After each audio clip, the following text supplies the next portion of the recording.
E o Filho de Deus, Jesus Cristo, o Senhor, disse: Eu sou o caminho, a verdade e a vida. Ninguém vem ao Pai a não ser por mim. Portanto, ide por todo o mundo, ensinando e pregando o Evangelho a cada uma pessoa nas partes mais remotas da terra. Em Contato, o Ministério de Ensino do Dr. Charles Stanley. A seguir Em Contato, para onde recorrer em tempo de necessidade. Todo mundo tem necessidades na vida. Algumas delas podem ser materiais ou físicas, ou podem ser necessidades emocionais ou espirituais. Quando tem uma necessidade, aonde você vai buscar a resposta? Bem, muitas pessoas buscam diferentes caminhos para a resposta e muitas vezes esses caminhos as deixam exatamente onde estavam no início, não suprem as necessidades. Porque existem muitas atitudes enganosas e muitos caminhos enganosos para se trilhar, para uma pessoa suprir suas necessidades. E isso é especialmente verdade na área das necessidades emocionais e espirituais, mas é verdade também na física e material. Para onde você vai quando tem uma necessidade em sua vida? Existe um lugar ou muitos lugares? Por exemplo, quando é uma necessidade emocional, para onde você vai? Numa necessidade espiritual, para onde você vai? Qualquer que seja a necessidade, tem algum lugar onde você tenta ir de alguma forma que tenta satisfazer essa necessidade? O que eu quero fazer nesta mensagem é dar a você um lugar onde pode ir, que eu posso te garantir, sem sombra de dúvida, você vai ter a sua necessidade suprida. Agora, quando eu lhe disser o que é, você vai dizer: não é tão simples assim, não é assim que funciona. Bem, apenas ouça com atenção.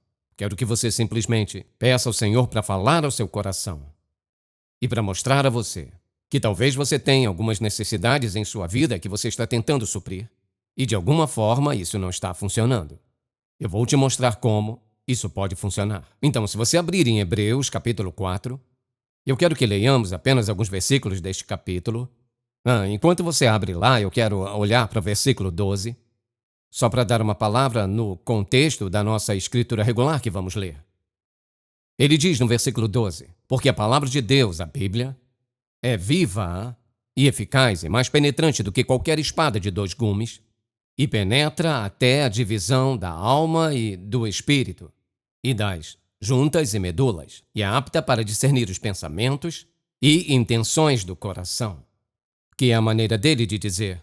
Quando você abre a palavra de Deus e começa a ler a palavra de Deus, o que você vai fazer é isso. Você vai descobrir a perspectiva de Deus e a visão dele sobre quais são seus reais pensamentos, o que você realmente sente, quais são seus reais desejos, desejos secretos, desejos abertos, suas mágoas, suas dores. Ou seja, o que a palavra de Deus faz, ela nos ajuda a entender e a nos ver como Deus nos vê.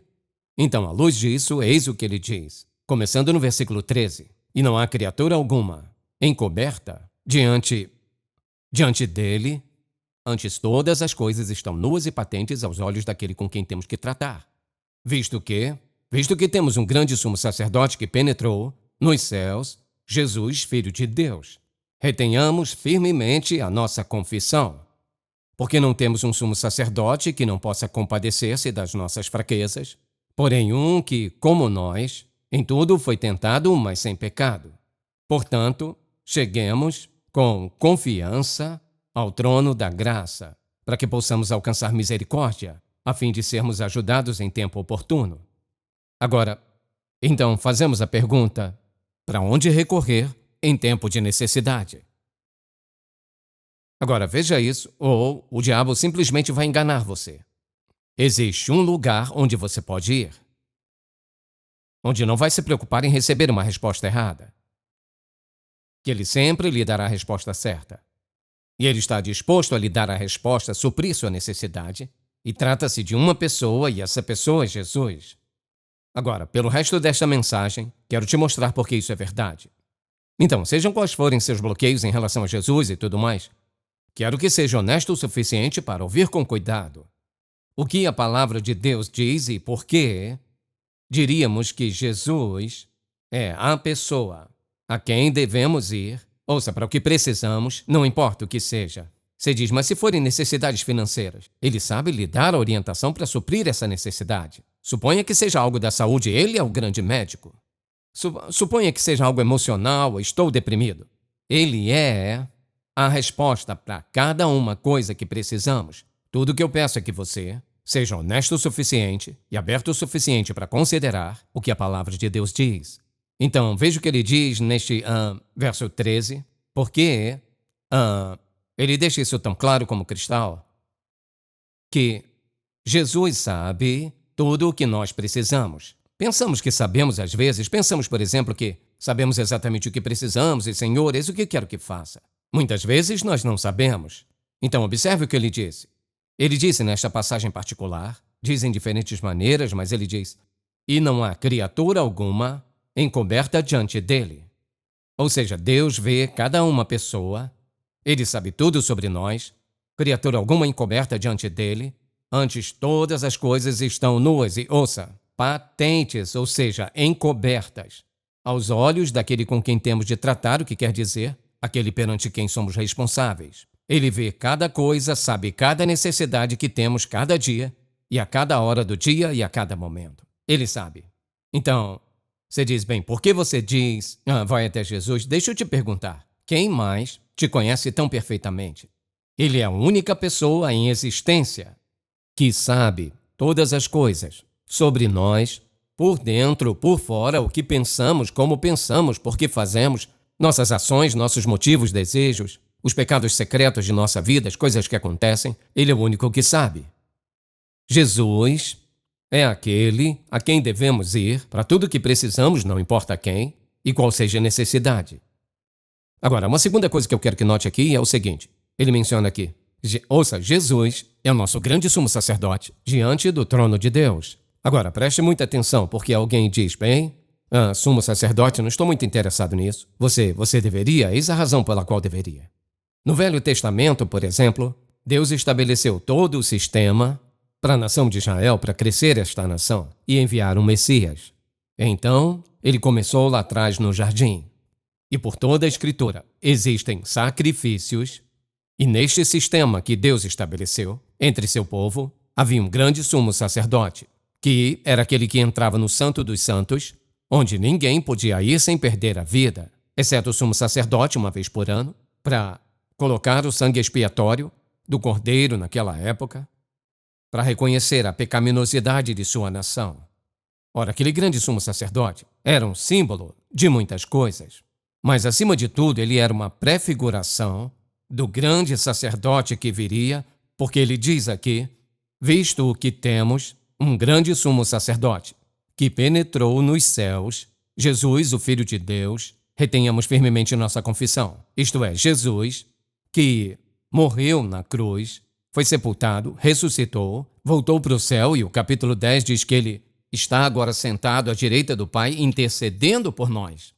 Ora, o que é tudo isso e o que tudo isso tem a ver com Deus suprir o que eu preciso? Bem, o trono de Deus é onde ele se senta, ao lado do Pai.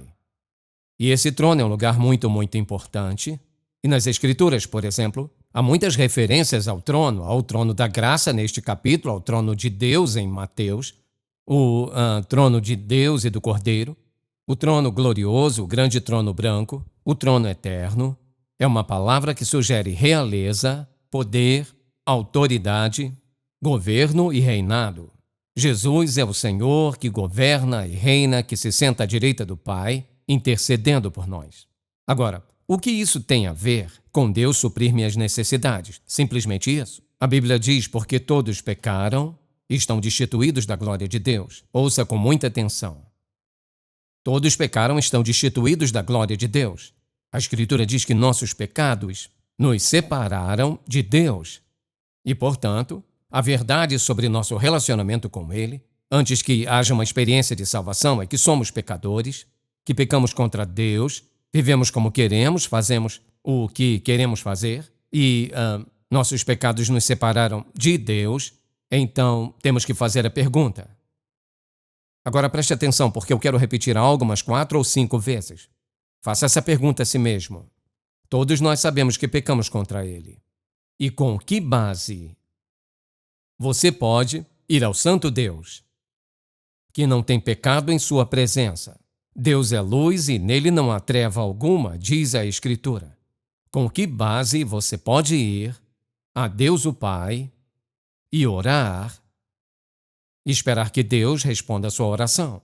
Você tem noção do quão arrogante isso é que você, um pecador, separado por seus pecados do Deus absolutamente santo, esteja esperando que ele ouça você com base no fato de que você não tem sido tão ruim, tem sido muito bom?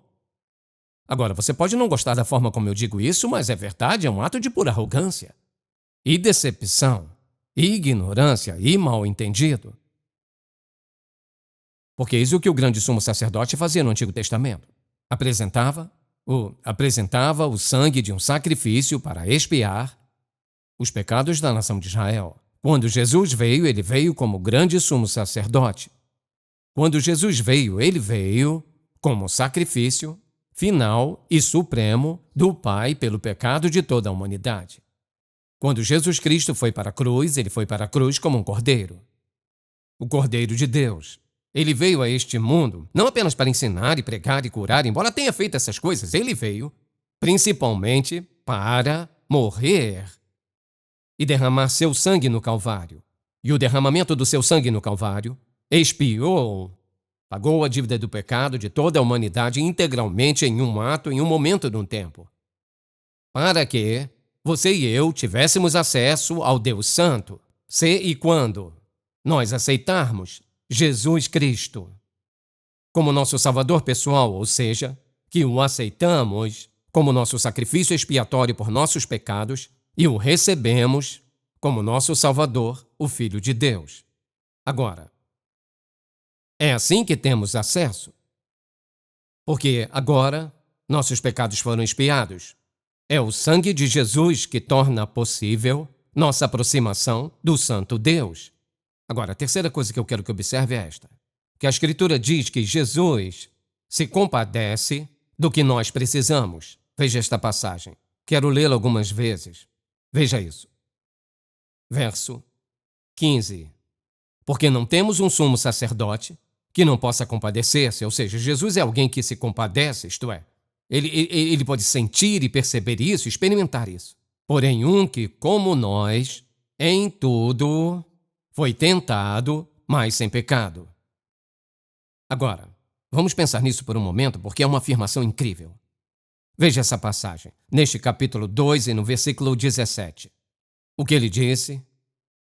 E ele disse isso tão claramente. Por isso, convinha que em tudo fosse semelhante aos irmãos.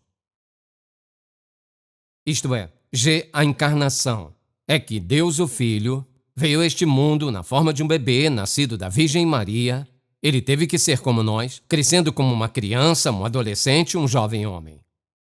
E ele diz aqui, por isso convinha que em tudo fosse semelhante aos irmãos, por uma razão. Para que o quê? Se tornasse misericordioso e fiel sumo sacerdote nas coisas referentes a Deus para fazer propiciação pelos pecados do povo. Ora, por que isso?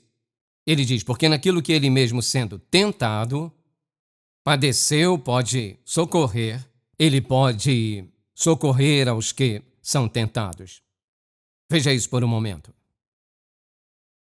Quando pensamos em Jesus sendo tentado, geralmente pensamos em Jesus no deserto sendo tentado pelo diabo. Acha que aquela foi a única vez que ele foi tentado? Ele foi tentado desde que ele era jovem. Ele foi tentado naqueles primeiros anos, foi tentado em seus anos adultos. Ele foi tentado até a cruz. Provado. De todo jeito. Alguém diz, bem, espere um minuto, você quer dizer que Jesus foi tentado de todas as formas como nós somos? O que o texto diz? Diz que ele foi tentado em todos os pontos, tal como nós. Veja isso. Esta é a razão pela qual ele diz que se compadece de nós. Compadecer-se de alguém é entrar em seus sentimentos, suas mágoas, sua dor, suas perdas, o que esteja acontecendo em sua vida. Que ele foi tentado em todos os pontos, como nós. Então, o que quer que você possa pensar, por exemplo, quando começou seu ministério, o povo rejeitou. Então, ele sabe do que se trata a rejeição. E ele foi tentado pelo diabo a tornar-se orgulhoso e a lançar-se do templo e ele foi tentado em cada maneira possível. Ele teve tristeza, como qualquer outro homem teria tristeza. Certamente sentiu a dor, e a rejeição diante do fato de que toda a nação o rejeitou. Então ele sabe o que é rejeição. Ele sabe sobre tristeza no túmulo de Lázaro. E tristeza pelas pessoas que estavam ao redor dele. E penso sobre a solidão que ele deve ter sentido. Na noite de sua crucificação, antes de sua crucificação, todos seus discípulos o deixaram. De todos os momentos em sua vida que ele precisava de segurança e ajuda, ele disse a eles: olha, apenas fiquem aqui e orem um pouco. Então ele os encontrou dormindo. Ele sabia tudo sobre solidão e rejeição. Ele sabia tudo sobre dor na cruz. Seja qual for sua mágoa, sua dor, sofrimento, tristeza, sua tentação, sua prova, Jesus diz: eu estive lá. Ou seja, ele sentiu algo igual ao que sentimos. Não importa qual situação estejamos enfrentando na vida. Então, quando você pensa sobre isso, seu próprio título, o grande sumo sacerdote, ele é aquele que cobriu nosso pecado na cruz. O Filho de Deus encarnado que veio a este mundo para morrer por nós. Nosso relacionamento com ele é nosso Salvador, Senhor e Mestre. Ele conhece nossas necessidades e deseja que elas sejam supridas. E quando eu penso sobre isso, eu penso na maneira que ele expressa amor por nós. E note nessa passagem que 2 vezes ele diz, portanto, veja isso. Ele acabou de dizer que sabe tudo sobre nossas necessidades e tudo mais, e baseado nisso ele diz, portanto, visto que temos um grande sumo sacerdote. E então, depois que ele fala sobre ser compassivo, novamente ele diz, portanto, cheguemos-nos confiadamente ao trono para graça e misericórdia. Então, quando você tiver alguma necessidade, você tem acesso àquele que sabe exatamente como se sente, exatamente como curar isso, como ajudar através disso e como suprir a necessidade, seja qual for. Mas quero te perguntar para onde você vai primeiro. Chamar os amigos? Diz para outra pessoa como se sente? Ele diz, quero que você conte a mim. Ele diz, portanto, porque tudo é conhecido por mim, sou grande sumo sacerdote, posso lidar com isso. Portanto, porque eu sou compassivo, portanto quero que vocês se aproximem de mim com confiança. Por que ele diz isso? Porque temos o direito. Estamos vindo sobre o sangue de Jesus Cristo, ele expiou nosso pecado, ele abriu a porta. Ele diz, devemos vir, ouça, ousadamente ao trono. Agora veja isso, ele diz, confiadamente ao trono da graça, achar misericórdia em tempo de necessidade. Agora veja isso. Isso que é misericórdia. Na misericórdia, veja isso. Na misericórdia, Deus não está me dando o que eu mereço. Entendeu? Na misericórdia, ele não está me dando o que eu mereço. Na graça, ele me dá o que eu não mereço. Eu não mereço a graça, mas ele nos agracia a si mesmo. Na misericórdia, o que ele está fazendo?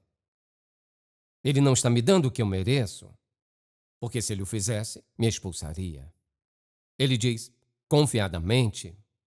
Agora ouça, isso não significa de forma irreverente, o homem lá de cima, ele com quem eu falo, quem quer que esteja lá em cima, muito irreverente. Nós esquecemos o fato de que Deus é santo. E chegamos a ele, devemos chegar a ele, com espírito de submissão e humildade e reverência diante dele. Vou lhe dizer uma forma de verificar se você reverencia e honra a Deus ou não. Agora ele diz, quando você vier, pode vir ousadamente, confiantemente, porque eu quero que você venha. Ele diz, veja, este não é o trono do julgamento, esse não é o trono da condenação, esse não é o trono da rejeição, não é o trono de recompensas ou recompensas finais, é um trono de graça, misericórdia, amor, perdão, purificação, novo começo, tudo o que precisamos, o que quer que seja. Então, quero que pense em algo por um momento. Você diz, sou uma pessoa humilde, não sou orgulhoso. Deixa eu te perguntar. Se eu te dissesse, quero sugerir a você que, começando esta noite antes de ir para a cama, que você, qualquer que seja a necessidade que queira trazer ao Pai, quero sugerir, eis o que deve fazer: que se ponha de joelhos ao lado da cama e leia esta passagem para Deus. Bem, eu sei que Ele sabe tudo. Você lê essa passagem para Deus e você diz: Senhor, tu disseste que de qualquer maneira sabes de tudo. E disseste que em Jesus tu derramaste teu sangue em meu favor. E disseste que tu entendes exatamente o que estou sentindo, minhas necessidades.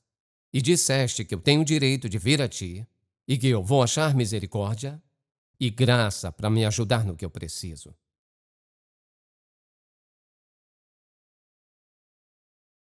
Está disposto a se pôr de joelhos e ler essa escritura para Deus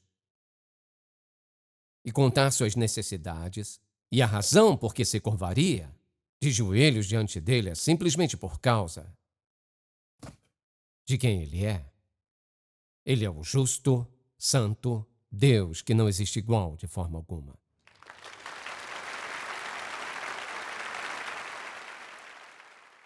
Vou te dizer uma coisa. Isso vai transformar sua vida de oração. Porque o que você está fazendo é se pondo de joelhos diante do Deus Santo. E você está reconhecendo sua santidade, sua justiça, sua perfeição. Está reconhecendo sua onisciência, que Ele sabe tudo sobre você. Reconhecendo sua onipotência, Ele tem o poder de mudar qualquer circunstância de sua vida.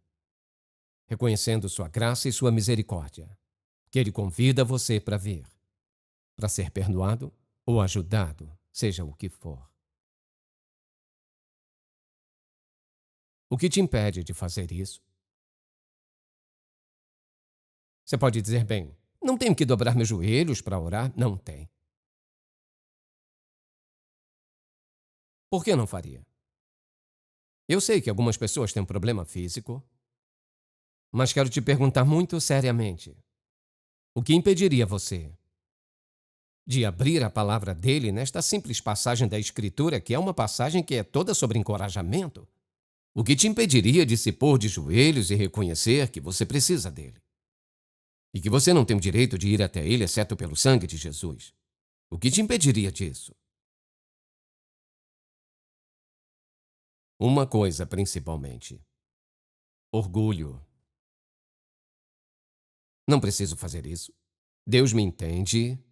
Eu cheguei até aqui sem isso, então não preciso disso. Que é um dos piores pecados que pode cometer, o orgulho. Porque está dizendo: eu não preciso disso. Ou talvez algum pecado em sua vida que não queira abandonar, não queira deixá-lo. Então você não vai se ajoelhar e ler essa passagem sobre o fato de que ele sabe tudo sobre o seu pecado. Isso transformará sua vida de oração. Eis o que acontece. Você vai levar a sério sobre vir a ele. Você vai levar a sério o seu relacionamento com ele. Você vai levar a sério o reconhecimento da sua santidade. Quando pensa em todos os desejos do coração de Deus, o que é adoração, afinal? Não devemos adorar nada além da pessoa de Deus. O orgulho nos manterá longe dos joelhos. O orgulho nos fará racionalizar e dizer: bem, não acho que isso seja necessário, não. Pode não ser necessário. Mas deixa eu te perguntar: quando foi a última vez que você fez alguma coisa que fosse uma indicação do seu reconhecimento, da sua santidade, nossa indignidade e seu impressionante amor para nos salvar? Te desafio a fazer isso. Porque percebe, isso tem tudo a ver com o que Ele está fazendo por nós. Tem tudo a ver com suprir o que precisamos. Ele conhece tudo. Ele pagou o preço. Ele quer fazer isso. Nós temos acesso a Ele. E Ele diz: venha ousadamente. Venha confiadamente. Estou esperando. Quero te ajudar. Eu quero suprir o que precisa. Mas é pelo caminho dele. Pelo sangue de Jesus. E eu diria a você, meu amigo, se você nunca foi salvo, nunca confiou em Jesus como seu Salvador, eis o que eu quero que você entenda. Não importa o que alguém diga a você, o que alguém afirme, quantos livros você leia, quantos sermões você ouça, quantas vezes vá à confissão. Aqui está a verdade, que é absolutamente, eternamente inegável. Jesus Cristo, nascido de uma virgem, o Filho de Deus encarnado, veio a este mundo com o propósito principal de morrer na cruz, derramando o seu sangue no Calvário, para que todos que o aceitarem como Salvador também o recebam como grande sumo sacerdote, que se senta à direita do Pai, fazendo intercessão, tornando possível para você e para mim vermos a Ele e suprir o que precisamos. Isso é uma eterna expressão de amor. E rejeitá-lo é rejeitar sua única esperança. E recebê-lo é começar a vida de uma nova perspectiva. Minha oração por você. Pai, quão gratos nós somos por teu amor impressionante que tu dirias a nós. Venham ousadamente ao meu trono, e vocês acharão misericórdia e acharão graça. Pai, tu não poderias fazer nada mais simples do que isso. E queremos apenas dizer que te agradecemos. E oramos isso em nome de Jesus. Amém. Se você foi abençoado pelo programa de hoje, por favor, visite-nos em intouch.org. Você já parou para pensar no que um retrato de você revelaria? O que você acha que Deus vê quando Ele olha para você? Nós nos vemos como uma obra inacabada. Quando Deus olha para você, Ele vê quem você pode se tornar. O que Ele vê é uma pessoa de valor, uma pessoa de dignidade e uma pessoa de grande promessa. Não subestime quem você é. Nós somos obra de suas mãos, criados em Cristo Jesus para boas obras, obras de suas mãos, uma obra-prima, algo de notável significado. Não somos os primeiros a buscar uma vida com propósito. A Bíblia nos fala de muitos que seguiram um caminho específico, passo a passo, com coragem, com entrega, em busca de um propósito mais profundo, uma paixão mais forte e uma paz duradoura. Apresentamos o seu caminho rumo ao propósito, paixão e paz. Um devocional de 90 dias inspirado nos ensinamentos atemporais do Dr. Charles Stanley. Dê o próximo passo rumo à vida que Deus planejou para você. Em Contato, levando pessoas do mundo inteiro a um relacionamento crescente com Jesus Cristo e fortalecendo a igreja local. Este programa é patrocinado pelo Ministério Em Contato e é possível pela graça de Deus, suas orações fiéis e suas ofertas.